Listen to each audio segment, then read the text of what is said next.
Ahora bien, la siguiente sección que viene, versículos 19, ¿verdad? 20, pues realmente es una sección sumamente difícil, con muchas diversidad de opiniones de interpretación.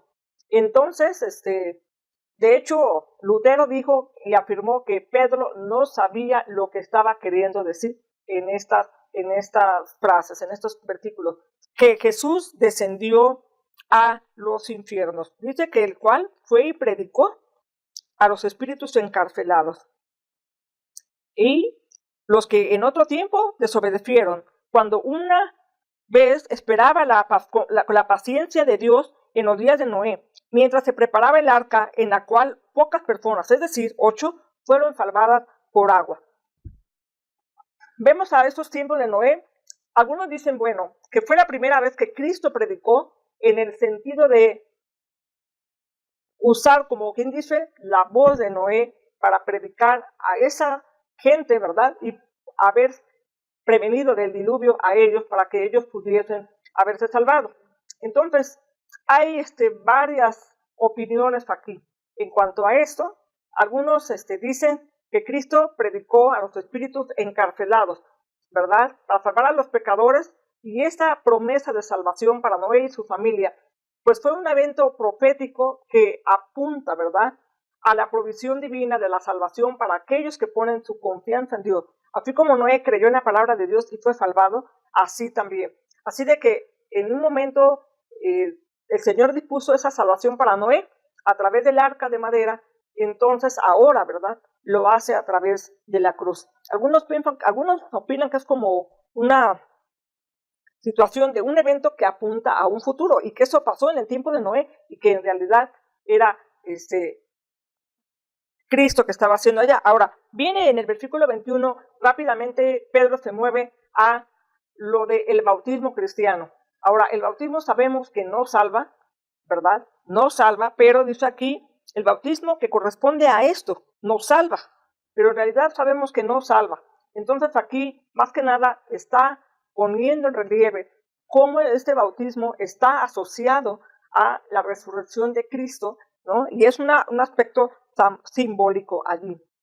Por la resurrección de Cristo, dice al final del versículo. Entonces, el ser bautizados y levantarse es un símbolo que representa efectivamente la resurrección de Cristo. Ahora, es la resurrección de Cristo, es la obra de Cristo que hizo en su totalidad la que nos salva, no es el hecho. Algunos piensan que eso de predicar a los espíritus encarcelados fue el periodo en que su muerte y su resurrección. Y bueno, no vamos a debatir esto a través de este video, este pasaje, quizás cuando tengamos la clase en vivo, que tengamos una oportunidad de poder escuchar e interactuar, ¿verdad? Pero sí reconocen muchos que estudian esta sección como que una sección un poco y un tanto complicada y difícil. Pasando al capítulo 4.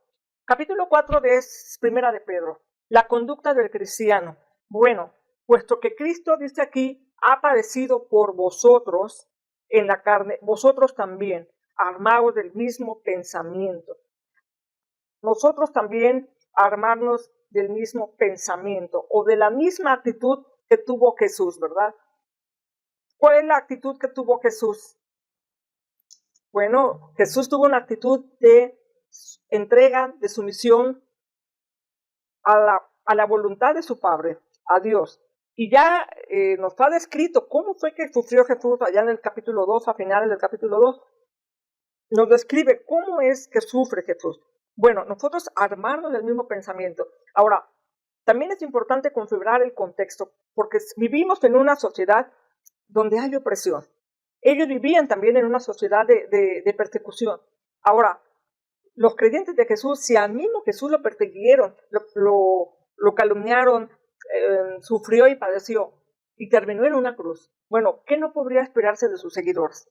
¿Verdad? O sea, vivir la vida cristiana sería impensable que no se viva en sufrimiento, en ese sentido, por la causa de Dios. Y en ese sentido, ese padecer, pues es un padecer que tiene propósito, porque más adelante va a decir él, pues tengan cuidado de no padecer por tonterías o por cosas que sean descuido de ustedes, ¿no? Así de que de esa manera no sufrir. no debemos de sufrir ni como criminales ni como malhechores, pero si sufrimos por el Señor, realmente es un sufrimiento que realmente es un sufrimiento que, digámoslo así, tiene un propósito mayor. Dice, puesto que Cristo ha padecido por nosotros en la carne, vosotros también armaos del mismo pensamiento, pues quien ha padecido en la carne terminó con el pecado, para no vivir el tiempo que resta en la carne conforme a las concupiscencias de los hombres, sino conforme a la voluntad de Dios. Basta ya el tiempo pasado para haber hecho lo que agrada a los gentiles, andando en lascivias, concupiscencias, embriagueces, orgías, disipación, idolatría. Y todo esto apunta a que estos lectores, ¿verdad?, eran hombres gentiles. Todo ese tiempo que ya pasó fue suficiente, ya fue suficiente para haber vivido en el pecado como para seguir más en eso. Así de que él dice, pongan fin a todo eso. Así de que con todo lo que está describiendo allí de los pecados que Pedro describe, él habla de ese tipo de vida, ¿verdad?, que para el cristiano debe ser totalmente distinto, diferente. Dice, parece eso, dice, a estos les parece cosa extraña que vosotros no corráis con ellos. Al mundo, la reacción ante esto, ante un creyente que no participa de esto, dice, es algo extraño, ¿verdad? Ahora, claro que los amigos inconversos, pues a veces sí se enojan, a veces se extrañan o inclusive agreden, ¿verdad?, si tú no participas con ellos. Pueden hacer muchas cosas en relación a esto. Pero, versículo 5 dice, pero ellos darán cuenta al que está preparado para juzgar a los vivos y a los muertos, porque por esto también ha sido predicado el evangelio a los muertos, para que sean juzgados en carne según los hombres, pero vivan en espíritu según Dios. Así de que, para esto ha sido predicado a los muertos. Obviamente sabemos que un muerto no toma decisiones. La predicación a un muerto ya sería un tanto sin provecho. Está hablando a los muertos, ¿verdad?, espiritualmente. Y muertos que ellos no quieren en su voluntad acercarse a Dios. No quieren responder a ello. Dice en versículo 7, hermanos, acciones que describen el carácter y la naturaleza transformada del creyente. ¿Cómo es el creyente? Dice, sed pues sobrios, velad en oración. Sobrio es una persona razonable, equilibrada, comprensiva, que ejerce dominio de sí mismo. Sensatos, ¿verdad?, sensibles, dice allí, constantes en la oración. Todo lo contrario a lo que describió como una vida de disolución, de desenfreno, ahora dice en oración. En oración, la oración realmente, el acercarnos a Dios, es lo que nos libra. Santiago había hablado de las manchas del mundo. Ahora Pedro habla, ¿verdad?, de un estilo de vida del cual podemos ser librados si somos, ¿verdad?, personas de oración, pero también personas constructoras de nueva comunidad de fe. ¿Por qué habla allí de varias cosas que son muy prácticas, como dice el tener amor, ¿verdad?, ferviente amor entre ustedes, y que cubrirá multitud de pecados? Bueno, muchas faltas, ¿verdad? El amor nos hace comprensivos, pero aquí dice hospedadores, hospitalarios, ¿no?, sin murmuraciones unos con otros, y personas que también, algo importante, habiendo recibido dones, dice en el versículo 2, ministrelo a los otros. Entonces, una de las cosas del creyente en la iglesia es esa capacidad y esa oportunidad de servicio a los hermanos, una entrega de servicio, ¿verdad? Esto es algo muy importante. En el mundo o en el pensamiento griego, esa persona que servía al prójimo era mal visto, porque era así como una actitud servil, no era algo que hubiese sido bien valorada. Pero en Cristo, en esta comunidad de creyentes, sí es valorada. Ahora, también él va a hablar algo de la lengua, si alguno habla, hable conforme a la palabra de Dios. Y está hablando aquí también puede hablar en un sentido de la predicación. Si alguno ministre conforme al poder que Dios da, para que en todo Dios sea glorificado por Jesucristo, a quien pertenece gloria y el imperio por los siglos de los siglos. Amén. Entonces, dice aquí, sirve a Dios, ¿verdad? Ministra conforme al poder de Dios da, conforme al poder que Dios te da. Ministra a los demás, así como con la misma actitud que Dios también sirve, ¿verdad? De una manera desinteresada, de una manera entregada, de una manera apasionada. Ahora, vemos aquí en el versículo 12, si ustedes toman nota, una sección de amados. Y esto está hablando de otra división que está usando este libro. Versículo 12, primera de Pedro 4:12. Aprendiendo de los sufrimientos de Cristo. Dice, no nos sorprenda, hermanos, del fuego de prueba que ha sobrevenido como algo extraño. Realmente es algo de esperar ya, ¿no? Que vendrá sufrimiento, que vendrá pruebas en el camino, en el hecho de ser cristiano. Ahora, aquí viene una exhortación a tener una actitud. Dice, gozaos por cuanto sois participantes de los padecimientos de Cristo. No quiere decir adoptar una actitud masoquista que nos dé alegría, ¿verdad? Por estar padeciendo. Bueno, más bien la alegría es por ser un privilegio de padecer así y no padecer por otras razones, ¿verdad? Que más adelante va a enumerar. Dice, si sois vituperados por el nombre de Cristo, sois bienaventurados. Son bienaventurados. Y creo que eso nos remite a las bienaventuranzas de Mateo, ¿verdad? Cuando habla, bienaventurados sois cuando por mi causa os persigan, ¿verdad? Y digan toda clase de mal contra vosotros, ¿verdad? En realidad, seguir a Cristo y sufrir también por Él, pues es un llamado.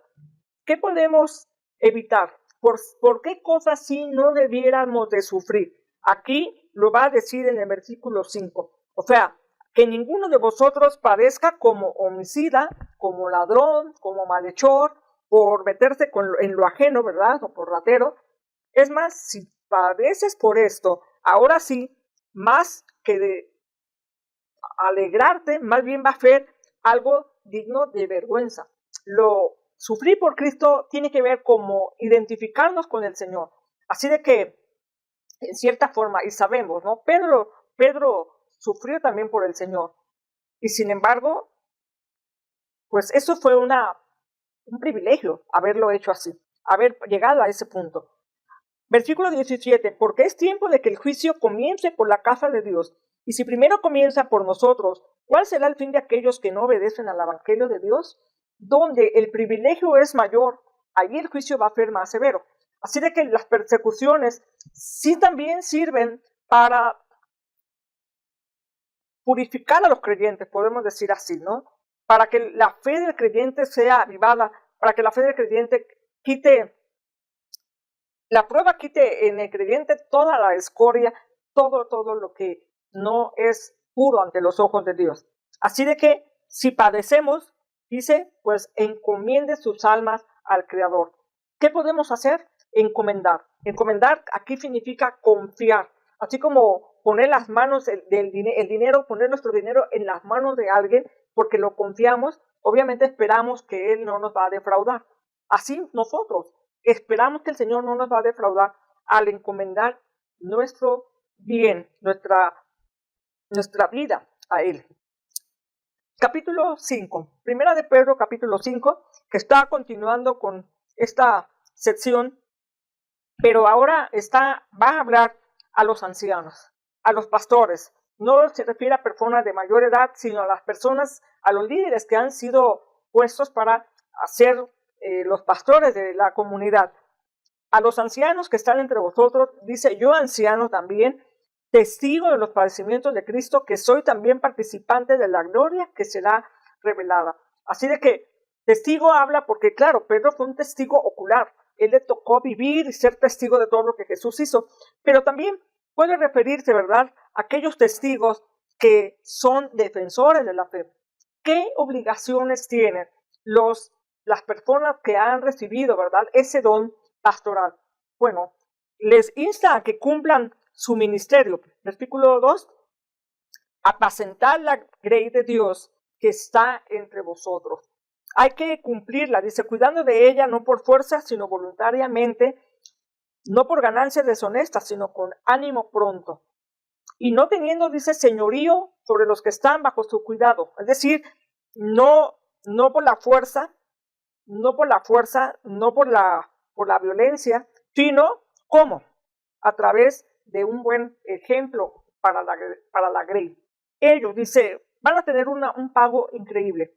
Cuando aparezca el príncipe de los pastores, vosotros recibiréis la corona incorruptible de gloria. Ellos van a recibir una recompensa, ¿verdad? Claro, eso no quita, ¿verdad? No quiere decir que el obrero no sea digno de su salario, que la iglesia no recompense o no supla las necesidades. Pero aquí habla de cuál es lo que mueve a un pastor. Servir por tener reconocimiento. Ya obviamente cuando vimos la carta de Santiago, ¿verdad? Previniendo de que no todos quieran ser maestros. Bueno, aquí no todos quieran ser pastores. Si has recibido el llamado de Dios para pastor, si has recibido este don, entonces sí ministralo a los demás. Pero que no haya otra motivación sino la de amar al Señor, la de servir al Señor, la de someterte al Señor. Y obviamente sabemos que la tarea no será nada fácil, pero el Señor que te llamó es el Señor que te sostendrá y también te recompensará en gran manera. Ahora bien, aparte de darle esas recomendaciones a los pastores, se va a dirigir también a los jóvenes. Los jóvenes también son parte de la iglesia, ¿verdad? Y obviamente los jóvenes también aquí, Pedro va a establecer principios para ayudar a vivir a los jóvenes en esta comunidad. Primer principio, estar sujetos a los ancianos. Sujeción, ponerse debajo, subordinarse voluntariamente, y normalmente porque pues la juventud a veces está muy dada a vivir en rebeldía, o más bien no querer reconocer a veces un principio de autoridad sobre ellos. Aparte de ese principio de la sujeción, va a hablar de otro principio. Dice, lo vemos aquí, humillaos pues bajo la poderosa mano de Dios, para que Él os exalte cuando fuere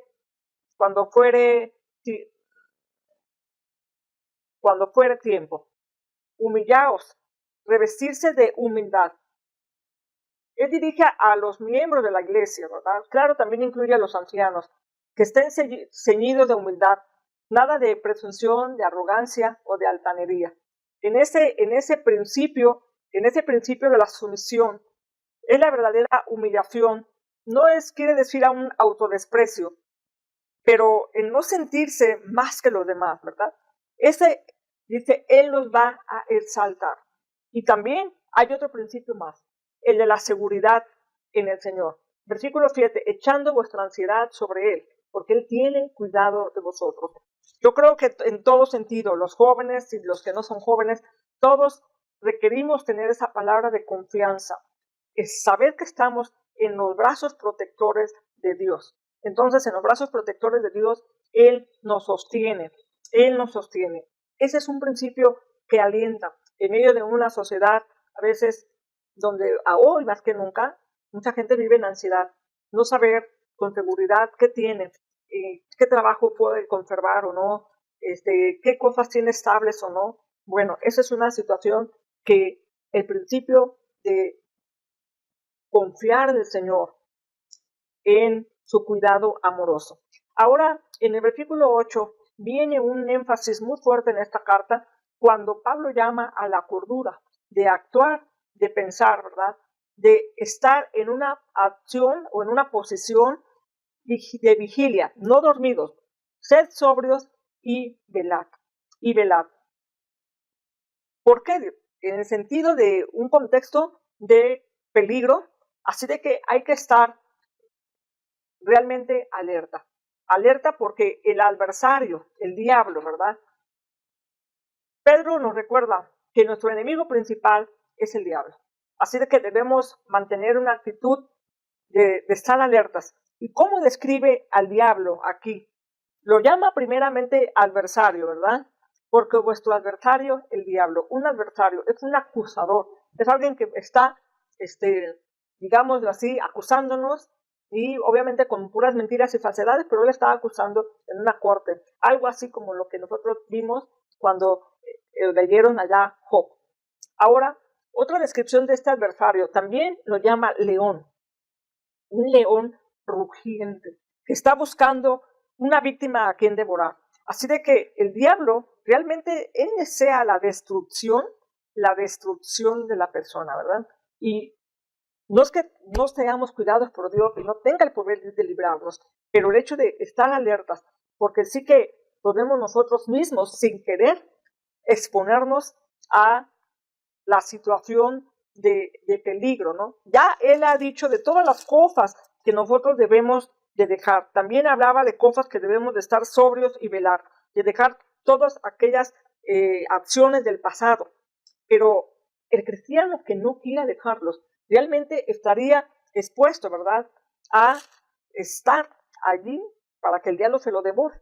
Entonces, sí hay maneras de que podemos nosotros ser preservados de la acción del diablo, de la acción destructora del diablo. Y aquí lo va a decir el versículo 9.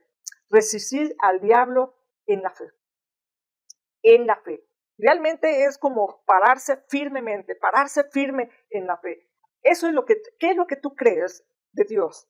Te tienes que parar firme en lo que crees de Dios. Así de que eso es algo muy, muy importante. Dice, resistir firmes en la fe. Ahora, dice, saber que los padecimientos se van cumpliendo en nuestros hermanos en todo el mundo. En todo el mundo los creyentes sufren. Entonces, de alguna manera, esa unión de saber que todos los creyentes podemos entender y comprender las luchas y el peligro en el que estamos expuestos, puede darnos una unión extremadamente fuerte, esa solidaridad de pensar que estamos unidos en el mismo, viviendo en los mismos. Entonces, en esto, en todo el mundo, así de que nos debe unir la oración, estar firmes en la fe. Dice, mas el Dios de toda gracia, que nos llamó a su gloria eterna en Jesucristo, después de que habéis padecido un poco de tiempo, Él mismo, os perfeccione, afirme, fortalezca y establezca. Él nos va a dar sostenimiento. Pedro asegura, ¿verdad?, que el cristiano fiel sí va a sufrir persecución, pero a la luz de la eternidad de Dios, realmente esta persecución debemos de verla como algo pasajera, porque nuestra perspectiva no es este tiempo, sino la eternidad. En ese sentido, es poco tiempo lo que tengamos que padecer. Ahora, él mismo, ¿verdad?, la asistencia de Dios, porque él mismo dice perfeccione, afirme, fortalezca, establezca. Así de que estas acciones, la obra del Señor en la vida del creyente, es lo que nos da, ¿verdad?, la victoria sobre el ataque del enemigo. Porque dice aquí, Él nos perfeccione. Aquí la palabra perfeccionar tiene que ver con ordenar, con preparar, con equipar, con las redes de la pesca, que estén totalmente bien puestas para lo que deben de ser usadas. Así de que el Señor, a través de lo que obra en nosotros, a través de lo que Él ha vivido y lo que está en nosotros y vive a través de nosotros, realmente suple todo aquello que hace falta en la vida del creyente. Él hablaba de que nosotros resistamos firmes, pero esa resistencia, ¿de dónde la obtenemos? Esa resistencia solamente la obtenemos cuando el Señor está con nosotros. Él puede afirmar, Él puede hacernos firmes como un granito, como una roca. Idealmente, a pesar de que haya presiones, nada que nos pueda doblar. Dice que Él nos dé esa fortaleza, nos perfeccione, nos afirme y nos fortalezca, nos dé esa robustez, os fortalezca, que nos llene de fuerza. Solamente alguien que ha sido probado en la aflicción, solamente es la persona que puede llegar a estar firme. Un cristiano que nunca ha sufrido, en realidad va a ser un cristiano débil. Dicen que los árboles, cuando son azotados por muchos vientos que casi se doblan, en realidad lo que hace o lo que causa esto es que el árbol empieza a cobrar más y más fuerza. Así de que el Señor va a capacitarnos precisamente en toda esa lucha para que podamos estar firmes hasta el final. Y dice, os establezca. Está hablando de poner cimientos en una construcción. Obviamente cuando nosotros estamos sufriendo o enfrentando con diversas situaciones difíciles, el Señor es el que es nuestro cimiento. De modo que aunque tiemble, de modo que aunque haya tormentas y todo, nos podemos permanecer hasta el final. Estas son acciones del actuar de Dios en el creyente. Y así de que Pedro, ¿verdad? Pedro finaliza esa descripción de esa batalla como un cristiano fiel. Ahora viene en el versículo 12, ya en la parte final, estamos hablando del propósito de la carta, que ya lo mencionamos, pero cuando habla de Silas, como un ministro, ¿verdad? Un miembro de la comunidad de fe, él acompañó a Pablo allá en su segundo viaje misionero y habla de que esta carta la ha escrito ¿para qué? Amonestarnos, testificarnos de que esta es la verdadera gracia de Dios en la cual estáis.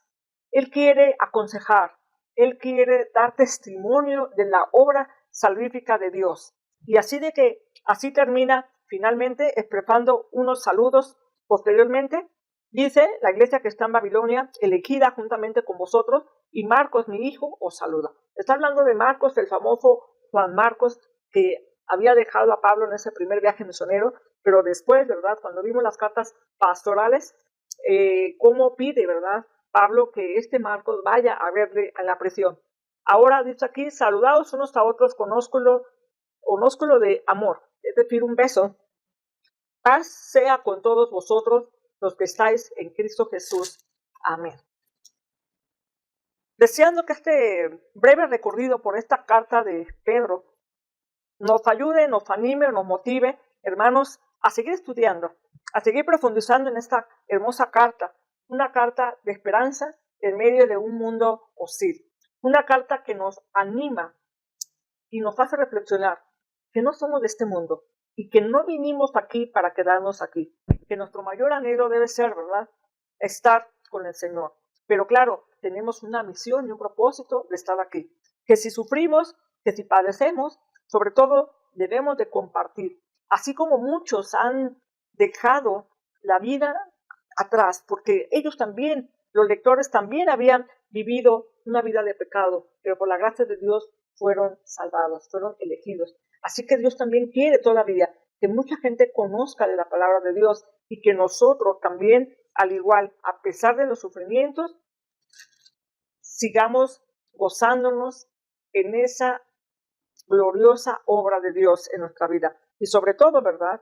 Nosotros seguimos esperando, confiando, anhelando la venida del Señor Jesús, hasta que Él venga y nos encuentre fieles a cada uno de nosotros.